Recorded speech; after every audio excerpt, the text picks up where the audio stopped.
વિદ્યાર્થી મિત્રો, અમારી યુટ્યુબ ચેનલ ટીચિંગ મેથ્સ એલજીમાં આપનું હાર્દિક સ્વાગત છે। મિત્રો, ધોરણ 6માં વિષય વિજ્ઞાન એમાં પાઠ 11 આપેલ છે આપણી આસપાસની હવા। તેમાં જે સ્વાધ્યાય આપેલ છે તે સ્વાધ્યાયનું આજે આપણે સંપૂર્ણ સોલ્યુશન કરીશું। જો વિદ્યાર્થી મિત્રો તમે પૂરેપૂરો વિડીયો જોશો તો તમને સ્વાધ્યાયમાં સમજણ પડશે।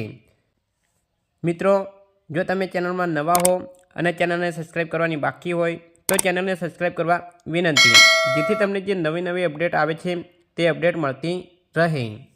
હવે વધુ સમય નહીં લેતા આપણે સ્વાધ્યાય જોઈશું। તો એ સ્વાધ્યાયમાં કેવા પ્રશ્નો આવેલા છે તે જોઈશું, પછી તેનું સોલ્યુશન કરીશું। પહેલો પ્રશ્ન છે કે હવાનું બંધારણ એટલે શું? બીજો પ્રશ્ન આપેલો છે કે વાતાવરણનો કયો વાયુ શ્વસન માટે જરૂરી છે? ત્રીજો પ્રશ્ન છે કે દહન માટે હવા જરૂરી છે તે તમે કઈ રીતે સાબિત કરશો? ચોથો પ્રશ્ન આપેલો છે કે પાણીમાં હવા દ્રાવ્ય હોય છે તે તમે કઈ રીતે દર્શાવશો? પાંચમો પ્રશ્ન છે કે શા માટે રૂનો પૂમડો પાણીમાં સંકોચાય છે? આ ઉપરાંત પ્રશ્ન છે કે પૃથ્વીની આજુબાજુના હવાના સ્તરને ખાલી જગ્યા કહે છે। આઠમો પ્રશ્ન આપેલો છે કે લીલી વનસ્પતિ તેમનો ખોરાક બનાવવા હવાના ખાલી જગ્યા ઘટકનો ઉપયોગ કરે છે।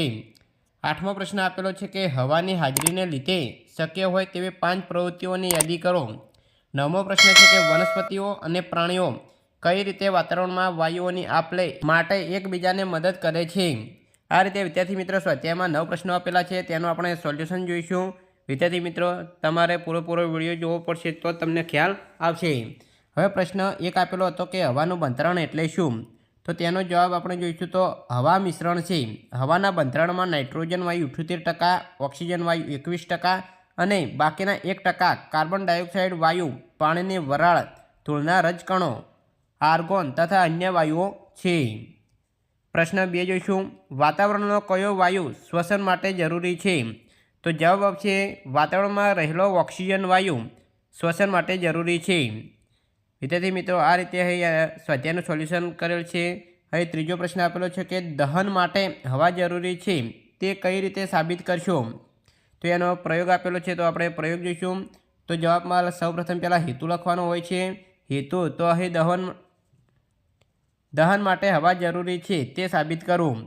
અહીં સાધનો જોઈશું તો કાચનો પ્યાલો, મીણબત્તી, દીવાસળીની પેટી। ત્યારબાદ આવશે પદ્ધતિ, તેમાં આવશે મીણબત્તી સળગાવી સમતલ સપાટી પર ઊભી મૂકો। બીજા મુદ્દામાં આપેલો છે કે મીણબત્તી પર કાચનો પ્યાલો ટાંકી દો, થોડીવાર પછી મીણબત્તીનું અવલોકન કરો। આ રીતે આકૃતિ આપેલી છે વિદ્યાર્થી મિત્રો, તમે જોઈ શકો છો કે અહીં કાચનો પ્યાલો આપેલો છે, મીણબત્તી અંદર બુઝાઈ જાય છે અને મીણબત્તી આપેલી છે। દહન માટે હવા જરૂરી છે તે દર્શાવતો પ્રયોગ છે। હવે અવલોકન કરીશું અને નિર્ણય બંને લખવાનું હોય છે। તો અવલોકન, મીણબત્તી પર કાચનો પ્યાલો ટાંકતા તે બુઝાઈ જાય છે। હવે આના પરથી શું નિર્ણય થાય છે? તો દહન માટે હવા જરૂરી છે તે સાબિત થાય છે। તો વિદ્યાર્થી મિત્રો, આ રીતે અહીં પ્રશ્ન 3માં એક પ્રયોગ હતો, તે પ્રયોગ આપણે જોઈ લીધો। હવે આગળ પ્રશ્ન 4 જોઈશું તો પાણીમાં હવા દ્રાવ્ય હોય છે તે કઈ રીતે દર્શાવશું? આમાં પણ પ્રયોગ કરવાનો છે, તો એના ઉત્તર જોઈશું। એમાં સૌપ્રથમ હેતુ લખવાનો હોય છે, તો પાણીમાં હવા દ્રાવ્ય હોય છે તે દર્શાવવું।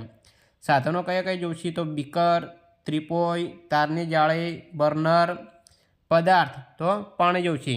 તો વિદ્યાર્થી મિત્રો, અહીં આકૃતિ આપેલી છે તે તમે જોઈ શકો છો। અહીં બર્નર છે, ત્રિપોઈ, તારની જાળી, પાણી ભરેલું છે બીકરમાં અને વરાળ અહીં ગરમ થાય છે એટલે વરાળ થાય છે અને હવાના પરપોટા અંદર જોવા મળે છે।